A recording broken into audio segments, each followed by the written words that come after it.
Prof, nah silakan catatannya langsung Prof. Iya, terkait dari mana asal-usulnya ya, kenapa kok kita sudah bertahan sedemikian rupa Iya, kita selama udah 32 survive loh. tahun, bisa dibayangkan. Kita bebas penyakit mulut dan kuku dan tiba-tiba muncul saat ini. Kalau kita flashback ke belakang Mbak, ini terkait dengan undang-undang. Sehingga kalau kesalahan mau kita tujukan, salahnya ya salah Senayan kan ya, kan itu kan ya. Tahun ketika Undang-Undang nomor 41 tahun 2014 disahkan. Nah, di situ tertulis dengan jelas di pasal 6 ya nanti dilarang Mas Teguh, itu tertulis dengan jelas bahwa kita bisa mengimpor daging ataupun hewan ataupun ternak berdasarkan dua, satu country base dan yang kedua zona base. Jadi boleh dua-duanya seperti itu. Nah, oke lah itu sudah terjadi ya. Dalam arti lalu bagaimana terjadinya ya sudah barang tentu kita ingat tahun 2021 kemarin impor daging kita yang terbesar dari dua sumber. Satu Australia dan kedua India. Iya, benar. Kan, jadi itu dan saya curiga dan nanti mungkin akan kita buktikan, saya curiga ini bisa berasal dari India. Kenapa saya menyatakan seperti itu? Namanya virus Mbak, kita harus ingat itu sama saja dengan COVID. Virus PMK ini adalah aptovirus. Aptovirus ini tingkat penyebarannya justru lebih tinggi dibanding COVID. Oke. Karena apa? Aptovirus ini bisa menyebar airborne. Dan dari hasil penelitian Jadi dia di negara bersinnya maju. bisa kemana-mana sebenarnya. Dan itu Mbak, itu bisa sampai 60 km. Wih. Jadi saya ingatkan ke teman-teman di pemerintah hati-hati dengan pernyataan bahwa sebagian besar masih zona hijau. Hati-hati dengan pernyataan itu. Kalau itu kemudian kita terlena nanti merah semua seluruh wilayah di Indonesia dengan cepat. Oke. Karena kan ini baru saja, April itu kan baru saja kan. Karena apa? Gini Mbak, ini saya ingin cerita karakter dari aptovirus ini ya. Dia itu virus RNA, jadi hampir sama dengan si COVID. Tapi dia ketahanannya itu lebih tinggi dibanding COVID. Dia kalau COVID nggak bisa airborne kan ya, dia bisa tersebar melalui aerosol. Kalau ini airborne bisa dibayangkan kan. Lalu yang kedua, dia relatif tahan terhadap suhu tinggi. Dia mampu tumbuh sampai 50 Jadi itu dia nggak mati. bahagia dong di Indonesia karena suhunya tinggi. Iya enggak gitu Mbak. Jadi di atas 50 dia mati. Tapi kalau dia ada di daging, di susu, itu tahan sampai 70 derajat Celcius. Untuk itu mengapa terkait dengan kasus PMK ini, kalau susu diproduksi dari sapi yang terkena PMK, itu proses pasteurisasi tidak akan jalan. Pasteurisasi kan di suhu 70 derajat Celcius kan, sehingga harus UHT.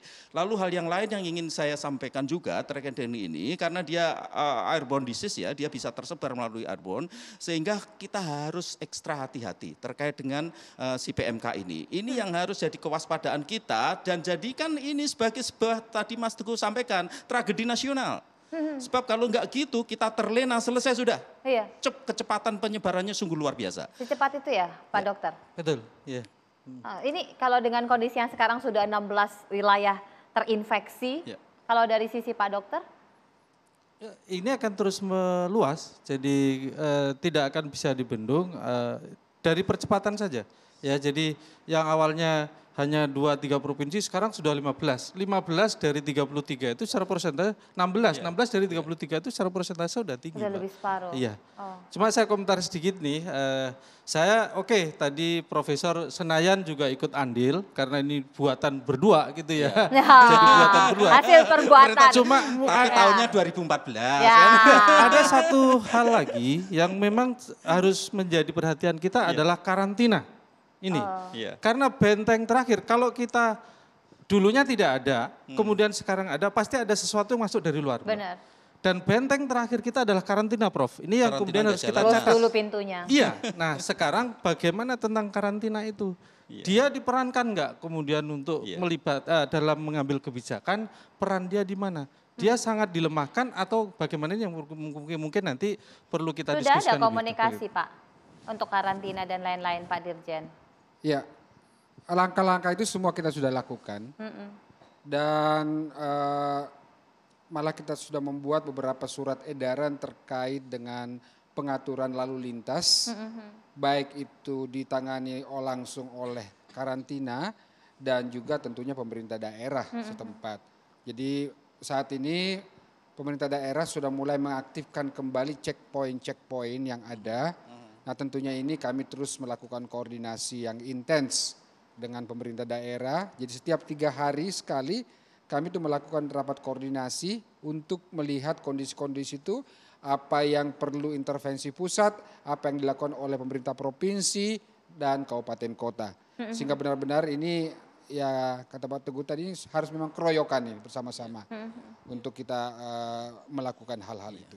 Tapi hanya masalahnya ada sapi ini banyak yang tidak bergejala, itu yang harus jadi perhatian. oh sekarang sudah bermutasi. Dalam arti gini Mbak, ketika sapi ini terkena kan virus PMK tersebut, boleh jadi dia tidak sakit, sama saja ketika kita kena COVID kemarin kan ya, dan dia menjadi penyebar, dan itu kapasitas menyebarnya itu bisa sampai 6 bulan Mbak. Dia menyebarkan itu, jadi hanya Pak, ini sekedar repot checking kalau udah ada itu. yang nggak bergejala ini kan jadi semakin repot identifikasi checkpointnya. Untuk itu mengapa penyebaran si virus ini begitu cepat? Karena salah satu persoalannya di sana.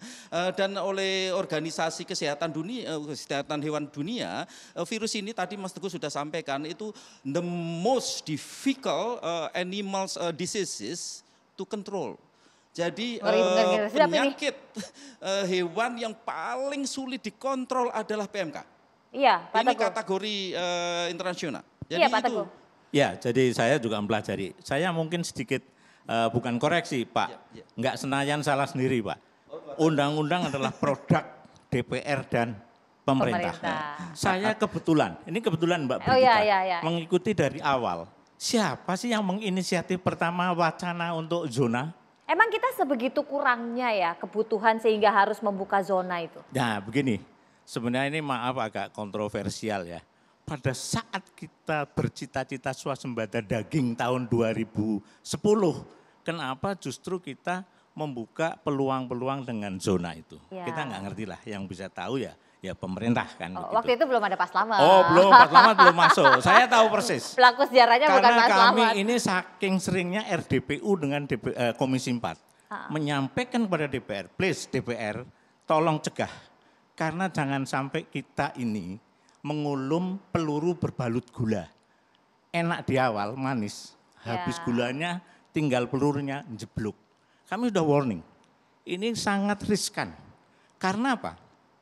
Tahun 2008, Kementerian Pertanian itu sudah membentuk TARI, Tim Analisis Risiko Independen. Sudah warning, kalau mau buka zona 4 hal.